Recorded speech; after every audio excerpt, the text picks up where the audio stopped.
na vida da igreja aqui neste lugar. Amém? Então, eu queria deixar esse registro. Obrigado, amado. Tu é muito precioso. Amados, que gratidão temos a Deus, né? Por estarmos aqui com vocês mais uma vez. Pensei que eu tinha vindo aqui a última vez em setembro e fui olhar minhas anotações. Era em abril que eu estive aqui. Vocês tinham a ceia também. Foi quando apresentaram o projeto do novo salão aqui, né? E foi um tempo gostoso. Só que dessa vez eu estou fazendo dose dupla aqui, porque domingo passado eu estive aqui. Alguns estavam nas bodas de pérola, né? Do querido casal, pastor dessa igreja, com a sua querida Solange, viemos a Heloísa e eu. E estamos de novo aqui, 2 domingos seguidos, né? Que benção receber esse carinho, esse amor, até carona de vir me buscar em casa e depois me levar para casa. Eu acho que eles estão me achando meio velhinho já, né? E olha, vou dizer para vocês, eu nunca gostei muito do trânsito aqui de Canoas, já me perdi por essa cidade até para chegar aqui. Escapei de 2 graves acidentes nessa faixa aí, que estava contando para o Xande, né? Mas Deus tem me socorrido e tem me sustentado até aqui no alto dos meus 81 anos, né? Que já fiz. Posso dizer a tua idade, querido? Posso, né? Não tem problema. 75. Somos 6 anos de diferença. E às vezes os irmãos me perguntam, né? Como é que o Thelma ainda faz essas marchas aí com a criançada? Sabe isso aqui e tudo mais, né? Olha, tinha um irmão dessa igreja aqui que costumava orar para eu ter o vigor de Caleb, né? E eu creio que Deus está ouvindo a oração dele. Não sei se ele ainda ora por isso, mas outros irmãos também têm orado e só pode ser o vigor do Espírito Santo. É a única coisa que eu possa dizer sobre isso, né? Caleb entrou na terra prometida depois dos 80. Moisés participou da travessia do Mar Vermelho. Que função, hein, irmãos? Com 80 anos, eram velhinhos rígidos e fortes, né? Meu cardiologista uma vez me disse: o senhor vai até os 100 anos fácil, nunca tem problema de coração, está tudo funcionando bem. A Deus seja a glória, o que Ele quiser, né? Eu quero hoje trazer uma palavra intitulada, se alguns gostam de anotar, sobre os olhos do Senhor e os nossos. Já preguei em Porto Alegre faz um mês atrás, e é uma palavra assim que tomou conta do meu coração quando eu estava preparando, faz uns meses atrás, e escolhi também para trazer essa palavra hoje aqui para vocês, baseada em 2 Crônicas, capítulo 16.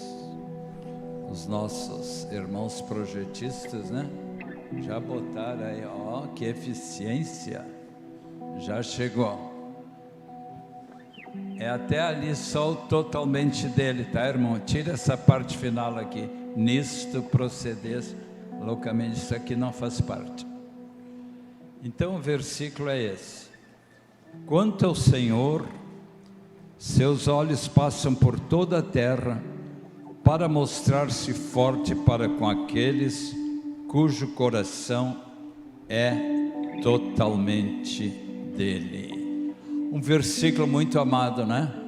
Escondido ali no livro de Crônicas. Quem diria, né? Essa joia de versículo no tempo do Antigo Testamento, quando você vai lendo assim, aparece aquela pérola, né? Aquela joia preciosa de palavra de Deus. Então, essa aqui é uma das que eu mais gosto do Antigo Testamento. Vamos ler comigo? Quanto ao Senhor, seus olhos passam por toda a terra para mostrar-se forte para com aqueles cujo coração é totalmente dele. Vocês devem conhecer a música, né? Que o Asaf fez desse cântico. Eu pedi que os nossos servos aqui do louvor, né, cantassem com a gente. Preste atenção na letra, né? É linda. Vamos cantar. Quanto ao Senhor, seus olhos passam por toda a terra para mostrar-se forte, para mostrar-se forte. Quanto ao Senhor, seus olhos passam por toda a terra para mostrar-se forte,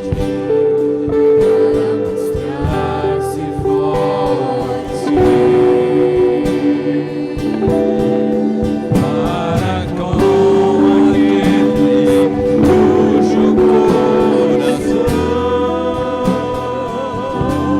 é totalmente Ele, é totalmente Ele,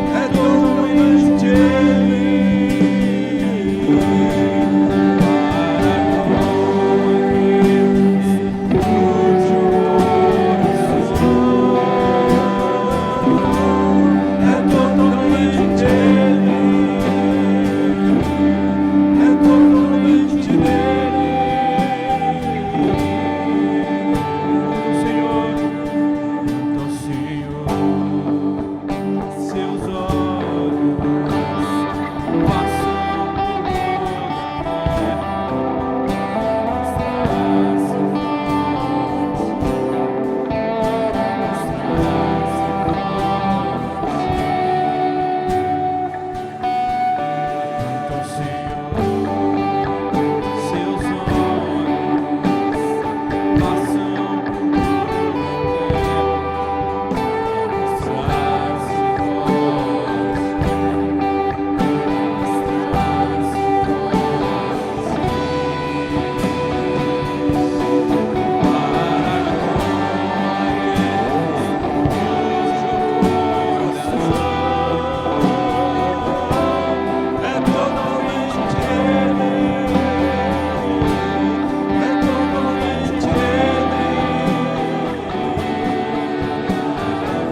passam por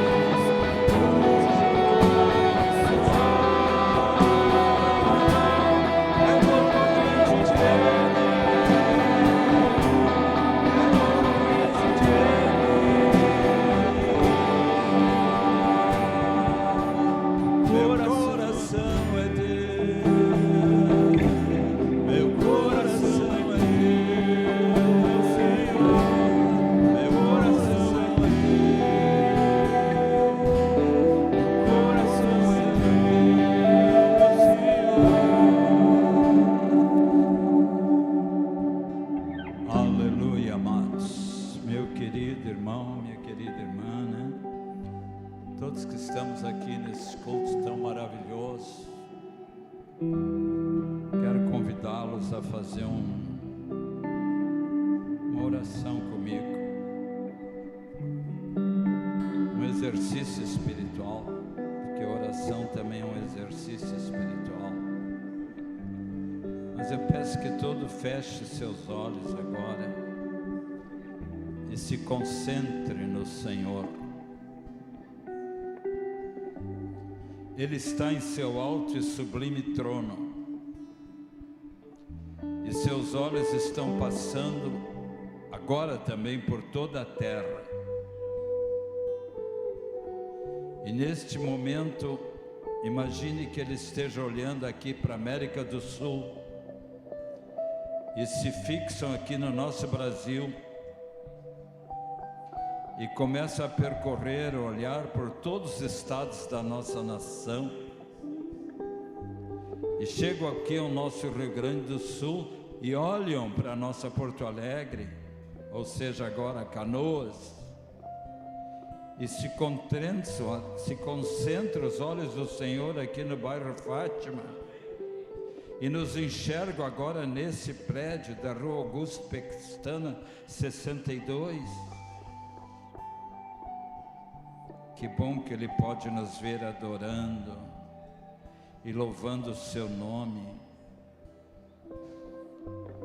Pai amado, que bom Tu estás aqui pertinho de nós e está nos vendo nesse culto. Não só nós, mas Tua igreja que está em muitos lugares, aqui nessa cidade também Te adorando. O apóstolo Pedro disse que Teus olhos repousam sobre os justos e os Teus ouvidos estão abertos às suas súplicas. Te agradecemos, Paizinho querido, que Teu maravilhoso olhar encontrou nossas vidas e que Tu nos fizeste vir a este lugar de encontro aqui da Tua igreja. Te agradecemos, Papai, que abriste nossos olhos que outrora estavam cegos e agora juntos podemos contemplar-Te na beleza da Tua santidade. Pai amado, pedimos-Te nesta hora que Tu enchas nosso coração de um santo temor e também que Tu possas encontrar aqui nestas cadeiras muitos homens e mulheres cujo coração é totalmente Teu. E se ainda há coisas, Pai, em nosso coração que não Te agradam, vem extirpá-las, vem arrancá-las, para que cada um de nós possa dizer sinceramente: meu coração é totalmente Teu. Amém. Amém, amados. Que coisa boa, né? Coisa muito boa saber que os olhos do Senhor estão olhando todos os dias para cada um de vocês. Se nós tivéssemos consciência cada vez mais aguda, mais forte dessa realidade, certamente seríamos mais cuidadosos para não entristecer o nosso Pai, que com olhar de amor e ternura está sempre querendo nos guiar, nos conduzir pelos seus caminhos. Não desagradar a Ele com as nossas atitudes erradas. Quero citar aqui ainda, com a ajuda dos irmãos que vão projetar, mais alguns versículos da palavra que estão falando disso, né? Dos olhos do Senhor. Vamos começar em Jó, capítulo 31, versículo 4.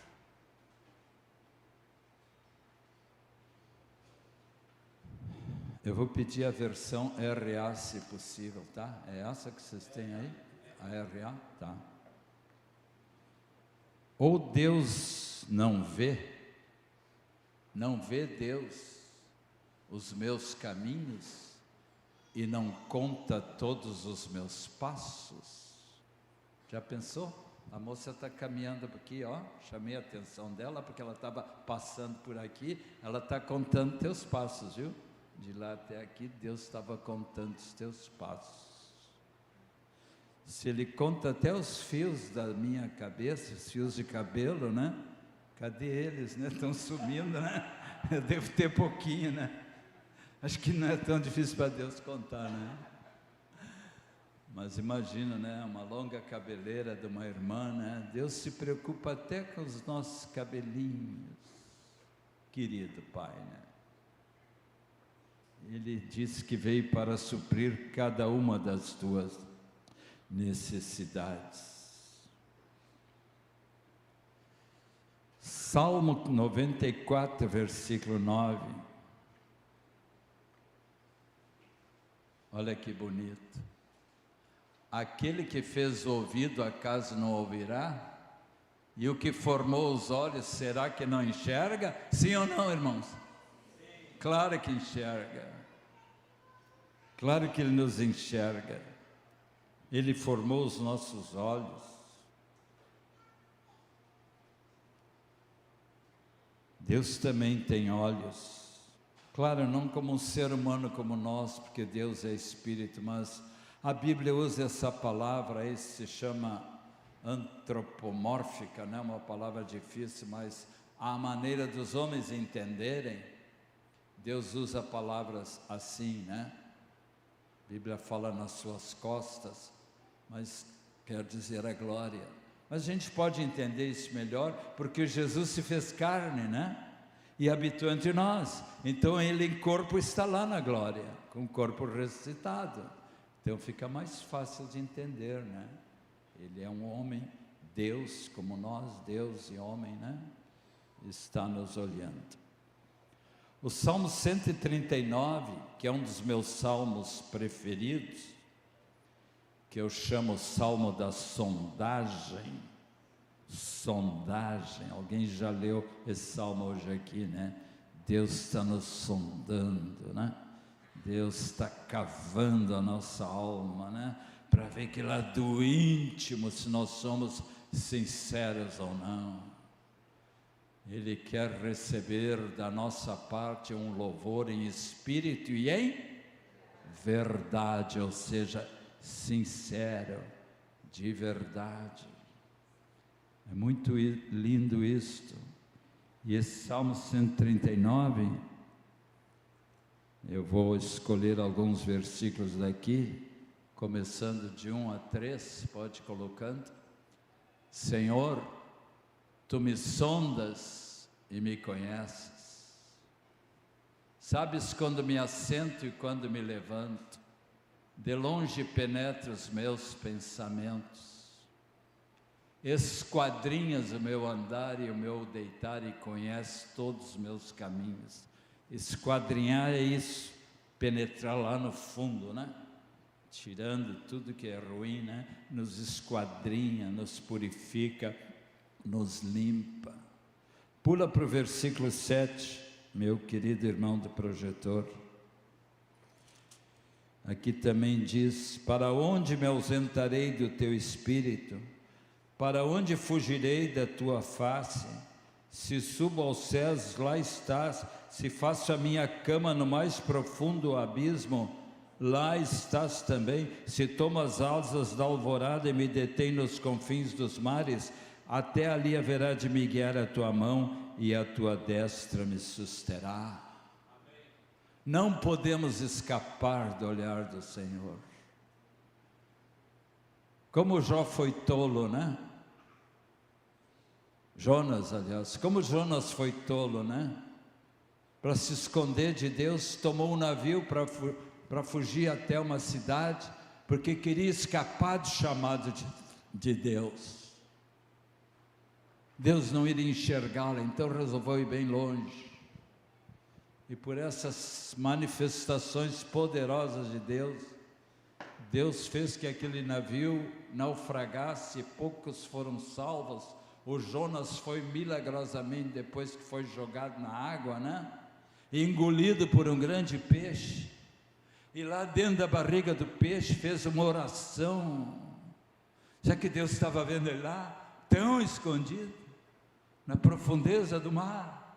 Lá em desespero, ainda vivo, respirando, não sei como, dentro da barriga de um grande peixe. A Bíblia não diz que peixe era esse, não é? Ele clamou ao Senhor, e Deus ouviu sua oração. Deus mostrou como ele estava tolo, querendo fugir da sua presença, e Deus fez aquele enorme peixe vomitar o Jonas na beira da praia. Aí ele se limpou, aí agradeceu, aí obedeceu também. E depois daquela lição tremenda, né? Toda a cidade de Nínive se converteu. Toda. Imagina Canoas toda salva por Cristo. Oremos que isso aconteça na nossa cidade. Que milhares que moram aqui também possam conhecer Jesus através do nosso testemunho. Estou usando versículos preciosos que falam dos olhos do Senhor. Terminando aqui o Salmo 139, 16, olha que joia. Os teus olhos me viram a substância ainda informe. O que quer dizer isso? Quando tu era um feto na barriga da tua mãe, Deus já viu quando aquele embrião se encontrou com o óvulo da mulher lá dentro e surgiu vida, surgiu a tua vida. Naquele momento Deus já estava te olhando. Maravilhoso, né, amados? Acompanhando toda a tua gestação e depois que tu te converteste ainda mais. Eu sempre lembro a minha mãezinha, que foi a primeira a me ensinar a orar em casa, e uma oração que ela ensinou quando eu devia ter uns 2 aninhos de idade, dizia assim: Deus me ama, Deus me cuida, com grande amor sem fim, cuida até dos passarinhos, quanto mais de mim. Amém. Lindo, né? Ensina isso para os teus filhos, irmãos. Ensina.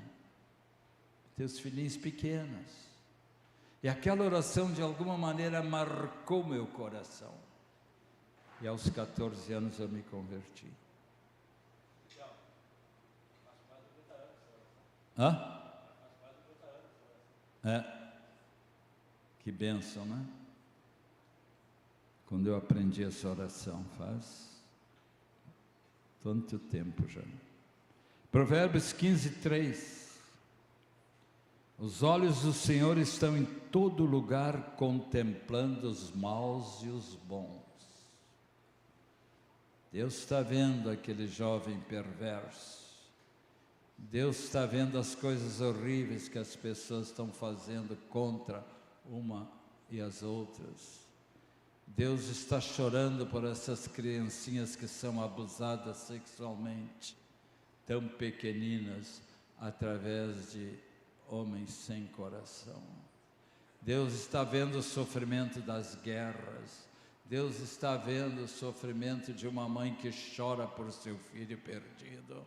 Deus está vendo os maus e os bons, e na sua previsão, na sua providência, Ele está querendo que essas vidas o conheçam também e venham a se converter, no caso, os maus que ainda não se converteram.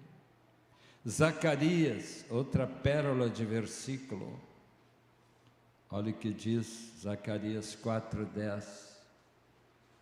Pois quem despreza o dia dos humildes começos, esse se alegrará vendo prumo na mão de Zorobabel. Aqueles 7 olhos são os olhos do Senhor que percorrem toda a terra. Epa, eu não sabia que Deus tinha 7 olhos. Nem tu, talvez, né? Mas isso é uma linguagem figurada. Quer dizer, os olhos do Senhor, seja como for, estão por toda parte. E tem um interessante versículo que está em Isaías capítulo 11, que fala disso, de uma maneira que nos dá a entender que esses olhos do Senhor são como o Espírito Santo dele, através de muitas manifestações, uma linguagem figurada, né? Esse versículo eu não te dei, não tem importância, só estou lembrando aqui. Repousará sobre ele, no caso sobre Jesus, que ainda iria nascer, o Espírito do Senhor, o Espírito de sabedoria, vão contando, o Espírito de entendimento, o Espírito de conselho, o Espírito de fortaleza, o Espírito de conhecimento e o Espírito de temor do Senhor. Quantos? 7. Então é uma linguagem figurada, é o Espírito Santo que está percorrendo toda a terra, os olhos do Senhor percorrendo. Apocalipse 1:11, Tem outro versículo ali, tremendo e grandioso, que fala da presença do Senhor Jesus ressuscitado. Mais um pouquinho, pode colocar? Versículo 11. Não está aí? Será que eu me enganei? Deixa eu dar uma olhada.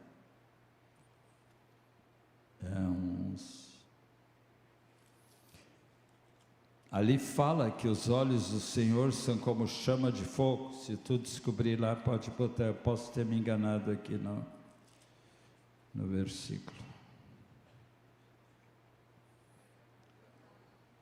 O 11, 1 não. Foi 14. 14? 1:14? Ah, tá. É esse aí. Sua cabeça e cabelos eram brancos como alvalã, como neve. Os olhos como chama de fogo. Uau! Que susto, hein? Os olhos como chama de fogo. Esses olhos querem queimar teu coração. Amém? Esses olhos querem fazer arder teu coração. João Wesley, um grande reformador da Inglaterra, quando se converteu, ele escreveu: naquele momento eu senti o meu coração estranhamente aquecido. Charles Spurgeon, chamado príncipe dos pregadores na Inglaterra, quando não era convertido ainda com 17 anos, entrou numa capelinha do interior lá da Inglaterra. E o pastorzinho lá estava falando e pregando para pouca gente, dizendo um texto de Isaías: olhai para mim e serão salvos, olhai para mim e serão salvos, olhai para mim e serão salvos. O Charles olhou para Jesus naquele momento com fé e foi instantaneamente salvo. E Deus marcou, Deus o queimou com esses olhos de fogo. E a partir daquele momento, Charles Spurgeon nunca mais foi o mesmo. Tem um texto maravilhoso em Lucas 22:60, que fala de Jesus e Pedro, que fala do olhar do Senhor. Um texto assim que nos comove por causa do momento trágico, vamos dizer assim, que aconteceu isso com o nosso querido Pedro. Depois se tornou um grande pastor de almas, né? Lucas 22:60 e 61. Mas Pedro insistia: homem, não compreendo o que dizes. Só para situar os irmãos, Pedro estava ali dentro de um local chamado pretório, onde Jesus seria julgado. Estava se aquecendo ali num foguinho. E uma das empregadas ali, que trabalhava lá, pelo jeito dele falar, o denunciou: ah, esse aqui segue Cristo. E quando aquela mulher disse isso, Pedro disse que nem o conhecia. Pois apareceu outro personagem que disse a mesma coisa. Depois um terceiro que ainda disse que tu é um seguidor de Cristo. E ele por 3 vezes o negou. E estando a ele ainda a falar, cantou o galo. 61, pode botar. Então, voltando-se o Senhor, fixou os olhos em Pedro. Esse aí foi um momento dramático.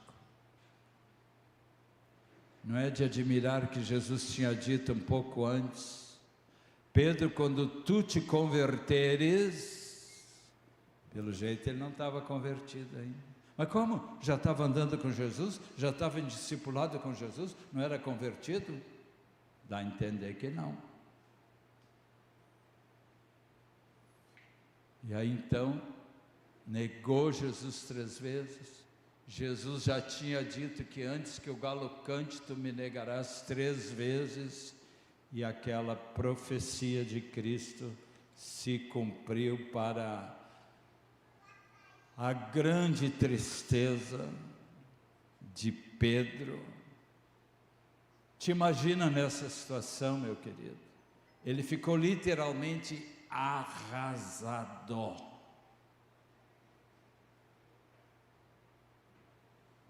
Judas, quando negou a Jesus, e depois tendo reconhecido o que fez, por ter vendido a Jesus para os fariseus por 30 moedas de prata, quando se deu conta do que ele tinha feito, o que ele fez? Se enforcou. Pedro podia ter feito o mesmo, ter se enforcado. Mas tem muita diferença entre remorso e arrependimento.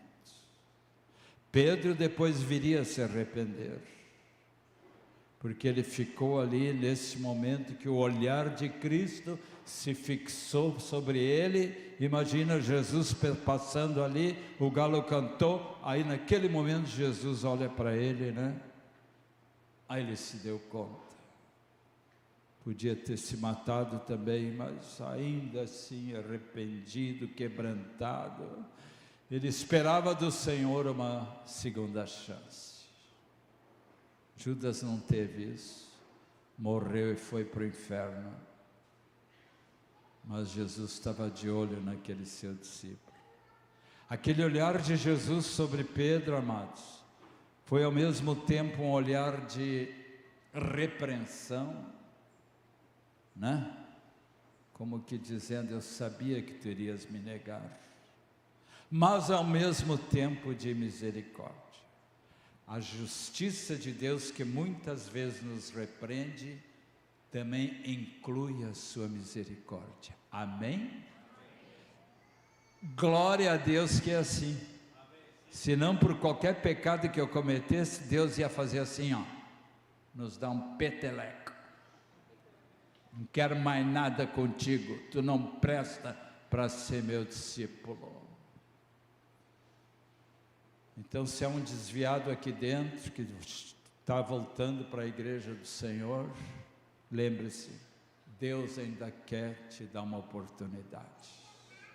A misericórdia triunfa sobre o juízo, amém? Aleluia, amo esse versículo. Se não fosse a misericórdia de Deus, nenhum de vocês estava aqui agora. Todos perdidos. Louvado seja Deus, pela graça sois salvos, mediante a fé. Aí, depois desse episódio, depois que Jesus tinha ressuscitado, a Bíblia diz que o único que ficou perto de Jesus até o fim foi seu discípulo amado João, que ali ao pé da cruz estava com a mamãe Maria e outras mulheres olhando. Já deve ter visto isso em filmes, né? João e Maria ali. E aí Jesus, com amor lá da cruz, ainda disse para a mamãe Maria: Maria, eis aí teu filho, cuida do Joãozinho, meu querido discípulo, eu estou partindo, mas eu te entrego ele aos meus cuidados. Olha o amor de Jesus. João, e por tua vez, cuida da minha mãezinha, eis aí tua mãe. Que bonito, né? Então, queridos, Deus é misericordioso de tantas maneiras. Quando Jesus já tinha ressuscitado, tem um lance aqui na Bíblia, que é aí que eu acho que foi a conversão de Pedro. João capítulo 21 explica isso, não precisamos ler. Mas ali Jesus disse para os discípulos: recebei o Espírito Santo. Até então eles não tinham. Semanas depois ainda foram cheios do Espírito Santo. Tem diferença entre receber o Espírito Santo, que é quando a gente se converte, o Espírito Santo é que toca em teu coração, dá aquele selo ali, agora tu é meu, tu pertence a mim. E depois vem o batismo com o Espírito Santo, que está lá em Atos 2, depois de João 21, Atos 2, quando eles foram cheios do Espírito Santo e oraram em línguas. Então, amados, Jesus ali estava na beira da praia. Imagina, eu gosto de apelar para a nossa imaginação, né? Porque pela imaginação, que é um dom que Deus nos deu, né? Jesus estava ali, numa fogueirinha. Acho que ele mesmo tinha preparado aquela fogueirinha e estava comendo pão e peixe. E os discípulos saíram do barco e viram lá, é ele! E foram até ele. E aí, junto daquela fogueirinha, bem diferente da outra, que foi a fogueira da negação, quando ele estava negando lá dentro daquele lugar, lá daquele prédio, ali a fogueira da negação, agora eu chamo essa a fogueira da comunhão. Amém? A comunhão plena, porque ali Jesus pergunta para ele, Pedro, tu me amas? Sim, Senhor, tu sabes que eu te amo. Agora eu já estava arrependido da negação. Interessante, né? 3 vezes negou e agora 3 vezes Jesus pergunta. Jesus queria estar bem seguro, né? Que agora ele queria mesmo obedecer e ser um discípulo. Pedro, tu me amas? 2ª vez. Pastorei as minhas ovelhas. 3ª, Pedro, tu me amas? Apacento os meus cordeiros. E naquele momento, aquele homem estava sendo comissionado para ser um grande pastor de almas. Os católicos escolheram ele como o primeiro Papa de Roma, né? Isso aí é questionável. Mas o importante é que ali ele recebeu um chamado de Deus para ser um bom pastor que ia cuidar das ovelhas. A semelhança de Pedro, meus irmãos, Deus também quer chamar cada um de nós para a sua obra. Fiquei muito contente com esses testemunhos que eu vi hoje aqui, do trabalho em São Jerônimo, trabalho no PECAM, que eu mesmo participava aqui com os irmãos de Canoas, né? Tenho gratas recordações desses momentos, muito gostoso estar aqui com vocês, naquele tempo, né? Proclamando o Evangelho. Então Deus não quer que a gente fique acostumado só a estar esquentando o banco, como a gente diz, nas cadeiras, né? Da congregação. Mas que cada um de vocês esteja levando a sério seu chamado. Uma vez que você foi contemplado pelo olhar de Cristo, que um dia Ele te olhou na tua miséria, e você foi salvo, não é? Te apruma, vamos dizer assim, né? Assume a tua posição de um guerreiro, né? Com o nosso capitão Cristo, e vai fazer a obra que Ele está te pedindo para fazer, começando com a tua família, porque se tu é derrotado na tua própria família, tu não vais servir para a obra de Deus, porque ali é o nosso primeiro ministério como homens e mulheres casados. Então começa cedo o nosso ministério para aqueles que estão casados, claro que já começa antes, quando a gente é solteiro. Aproveite as oportunidades que a igreja aqui em Canoas está dando para vocês, frentes de trabalho, evangelismo, aqui e ali, aproveitem. Lá em Porto Alegre agora nós estamos morando na Zona Sul, e temos já um grupo assim bem destacado de homens de Deus. Aliás, ontem de manhã ainda eu estava na praia do Cachimbo, ali no bairro Tristeza, onde eu moro, nem sabia que existia essa praia. Uma prainha que antigamente era usada, agora não é mais, por causa da poluição. Nós estávamos orando naquele lugar, à beira da praia lá, e os irmãos impuseram as mãos sobre mim, porque eu disse que eu estaria aqui hoje, e pedi que a unção de Deus estivesse sobre mim. Então eu estou coberto por imposição de mãos, e os irmãos já mandam um grande abraço para vocês. A obra de Deus está crescendo lá na Zona Sul, que é muito grande. É a zona que ainda tem espaço em Porto Alegre para construir mais casas e edifícios, É a zona que mais cresce lá na cidade. E a igreja, graças a Deus, está crescendo. Já somos umas 150 pessoas. E eu me mudei para lá, estou trabalhando lá junto com o Japa. Quantos aqui conhecem o Japa? Ah, eu sei que ele vem aqui. Meu querido pastorzinho, né? Eu digo que ele é meu querido pastorzinho. Tem outros jovens também muito amados lá. Irmãos,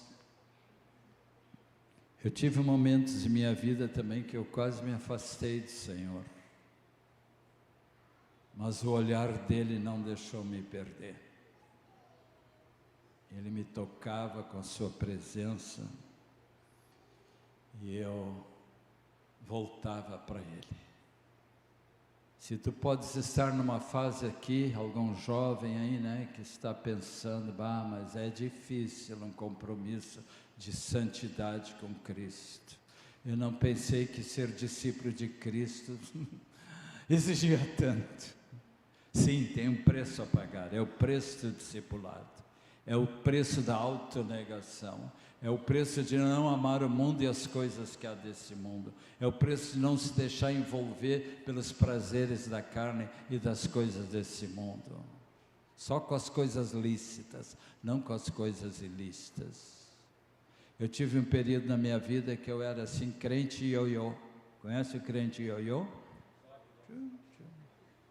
Sobe e desce, mas passou, graças a Deus. E eu me lembrei de um cântico que eu queria ensinar para vocês. Sei que a igreja de Canoas gosta muito de cantar, né? Como eu também, que ilustra a minha conversão. Querem aprender? É assim, ó, daqueles antigos, da velha guarda. Vivi tão longe do Senhor,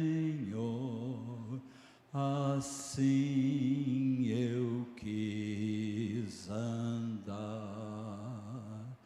até que encontrei o amor no seu bondoso olhar. Tem uns veteranos aqui que já sabem, me acompanham de novo. Vivi tão longe do Senhor, assim eu quis andar,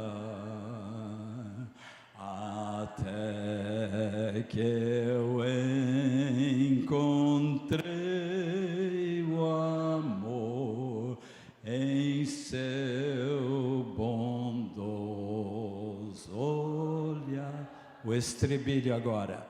Seu maravilhoso olhar, seu maravilhoso olhar, transformou meu ser, todo meu viver,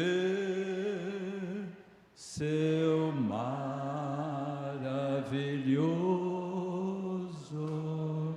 Próxima estrofe, faz favor. Agora vocês já aprenderam. Seu corpo vi na rude cruz, sofrendo ali por mim, e ouvi a voz do meu Jesus, por ti morri assim. Vamos levantar? Seu maravilhoso olhar, seu maravilhoso olhar, transformou meu ser, todo o meu viver, seu maravilhoso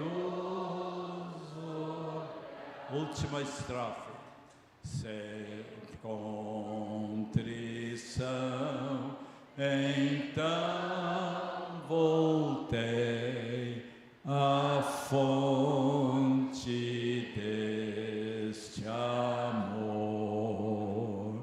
perdão e paz em Cristo achei, pertenço ao Salvador,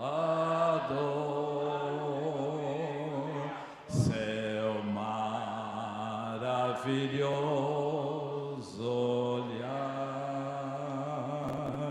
céu maravilhoso olhar, transformou meu ser, todo meu viver, seu maravilhoso.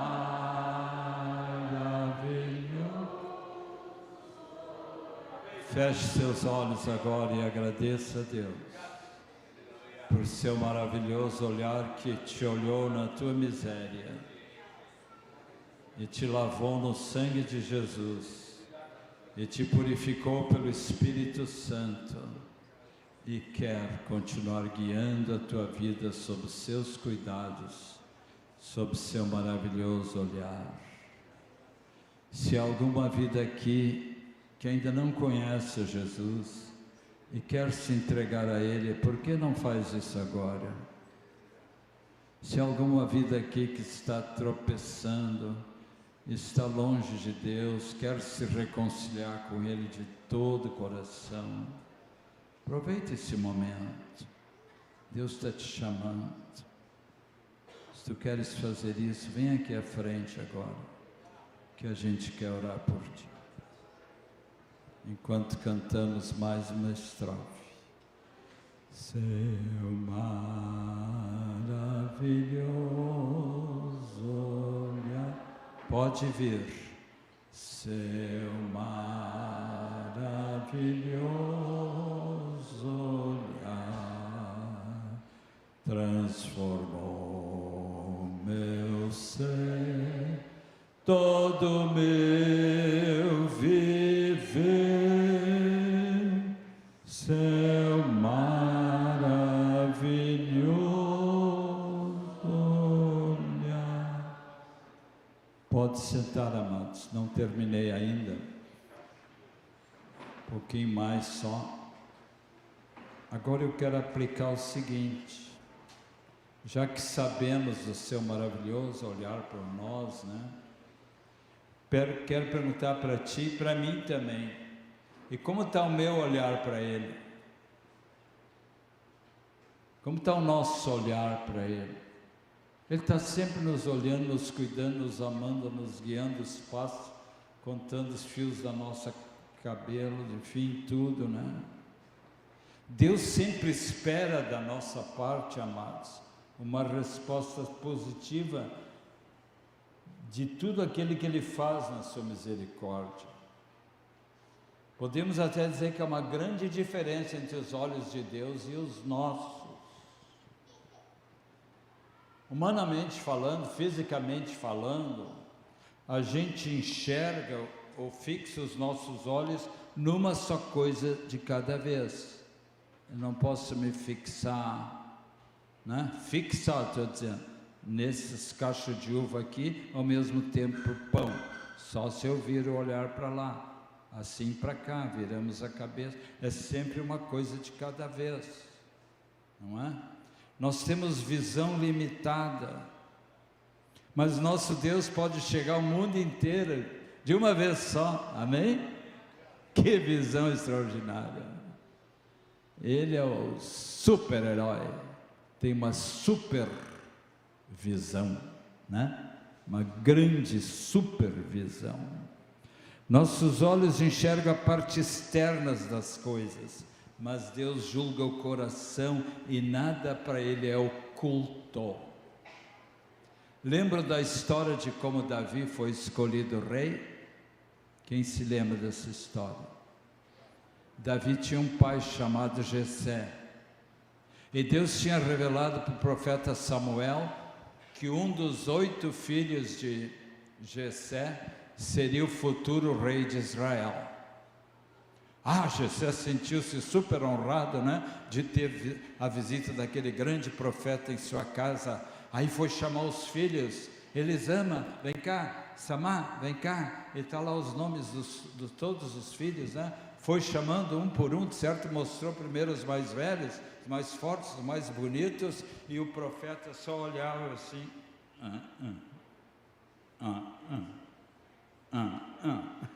Não é esse. Aí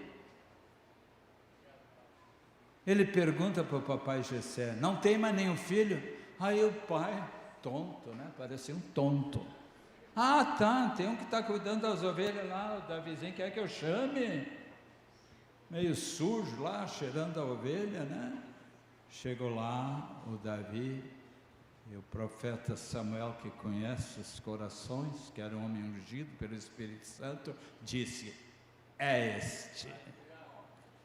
E ali está escrito no texto que Deus olha para, que o homem olha para o exterior, 1 Samuel 16:7, mas o Senhor olha para o coração. Que lição para aquele pai. Você que é pai, nunca menospreze um filho, mesmo que tu tenha um filho aleijado, seja o que for.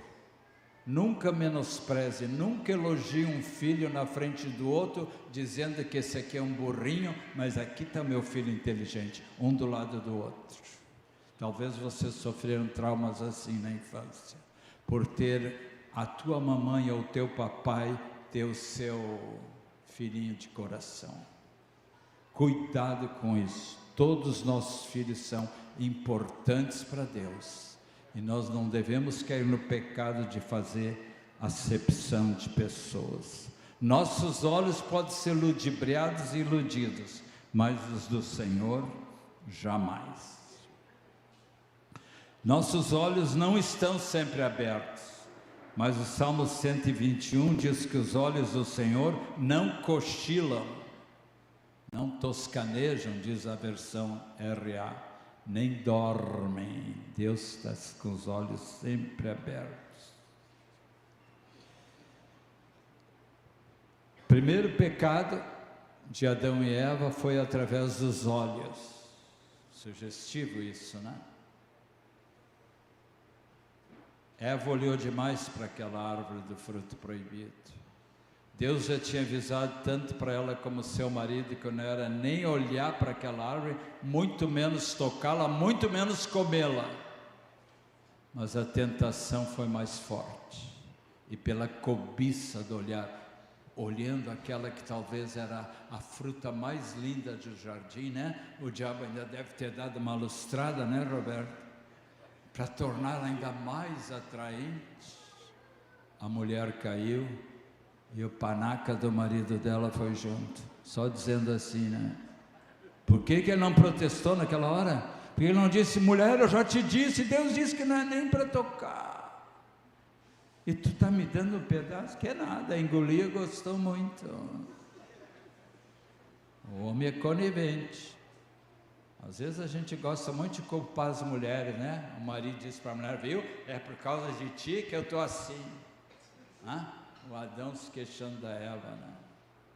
Não vamos ter essas atitudes. Tanto Adão como Eva foram igualmente culpados, tá? Então cuidado com o olhar. Primeiro pecado que trouxe toda a desgraça sobre a terra foi o pecado de olhar.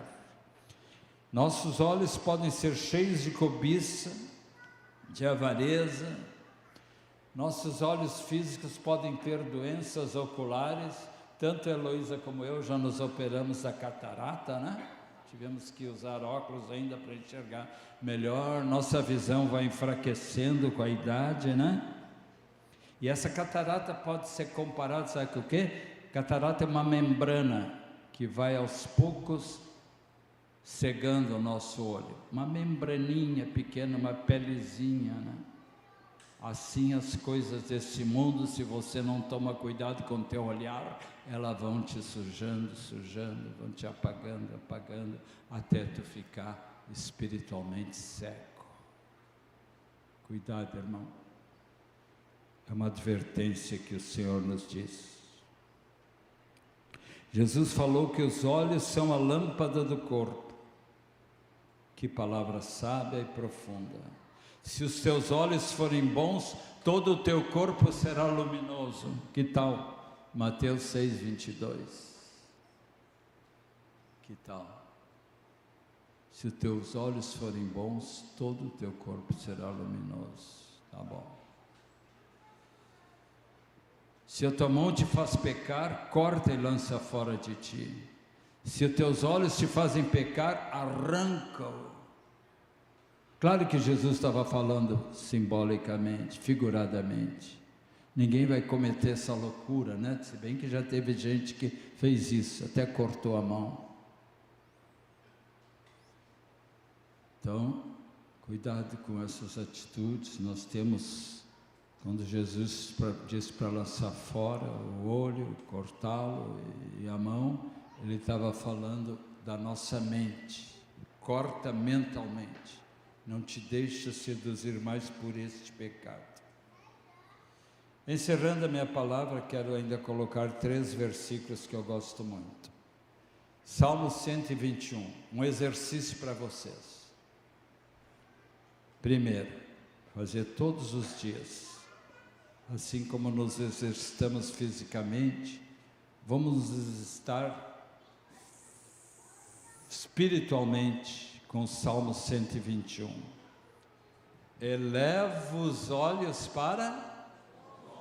De onde me virá o socorro? Amém? Meu socorro vem do Senhor que fez o céu e a terra.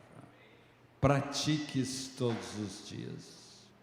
Fui visitar a velhinha, mais velhinha da nossa congregação essa semana.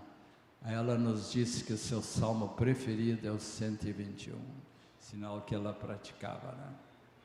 Todos os dias elevando os olhos para o Senhor. 96 anos. Segundo exercício, pratique Hebreus 12 diariamente. 12:2. Olhando firmemente para o autor e consumador da fé, Jesus. Só até ali. Olhando firmemente. O mesmo Pedro que nós falamos, quando teve a coragem de andar sobre as águas, quando Jesus disse, vem, ele saiu do barco, botou o pé em cima d'água e foi caminhando em direção a Jesus. Quando ele desviou o olhar, olhou para, foi que ver o que estava acontecendo, tibum, caiu. Por quê? Desviou o olhar. Então, amados, nunca desvie o olhar do Senhor Jesus, em todas as circunstâncias. Pratique também 2 Coríntios 3:18, que é uma joia de versículo.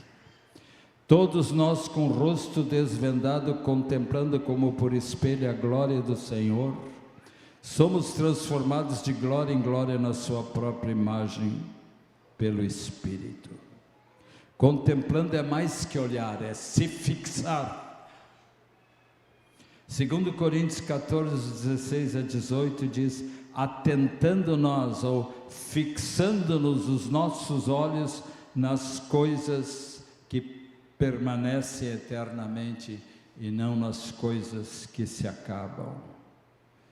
Então, amados, minha intenção nessa hora é pregar para vocês e para mim sobre isso e, ao mesmo tempo, advertindo vocês. Cuidem mais dos seus olhos. Alguns aqui botam talvez colírio todas as noites, eu e a Heloísa todas as noites. Uma gota em cada olho, para conservar a saúde dos nossos olhos, que a gente possa espiritualmente também usar todos os dias o que eu chamo o colírio da graça. Colírio da graça. Senhor, purifica cada vez mais o meu olhar com a tua graça. Amém? Vamos orar. Pai, obrigado porque tua palavra foi entregue e que possa ter feito bem para os meus irmãos. Eles possam aplicar esses princípios na sua vida, lembrando de que lembrando-se que o teu olhar está sempre sobre nós, cuidando de nós, nos guiando com amor, nos fortalecendo, nos tomando pela mão, contando os nossos passos.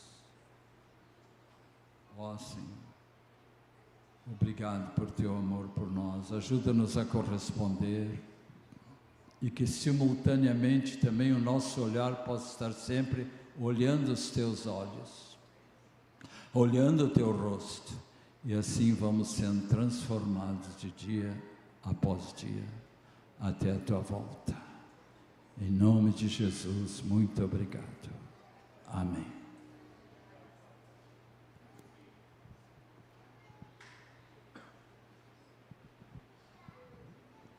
Queridos, quando Delmo estava falando no olhar, de vez em quando eu ouço 2 vezes a pregação dele, até 3, né? Mas essa vez foi a primeira. E agora no finalzinho da pregação, quando todo o tempo falando no olhar, né? O Senhor falou comigo que nós não devemos diminuir o olhar de Jesus sobre nós. Às vezes, nós não percebemos que Ele está sempre nos vendo. Quando eu lembro da história de Pedro, dos 2 episódios da vida de Pedro, quando Jesus olhou para o Pedro quando ele negou, eu penso que o olhar dele foi diferente do outro olhar de misericórdia. Isso que o Senhor me falou, não diminua o olhar que Jesus tem para contigo, que às vezes é um olhar de misericórdia, mas também de repreensão. E eu penso que aquele olhar que Jesus fixou na vida de Pedro, quando ele negou, foi um olhar assim meio fulminante. Olhar com os olhos de fogo. E eu queria deixar isso para nós pensarmos. Deus falou no meu coração. E eu senti de entregar isso para os irmãos, junto com aquilo que Deus falou comigo.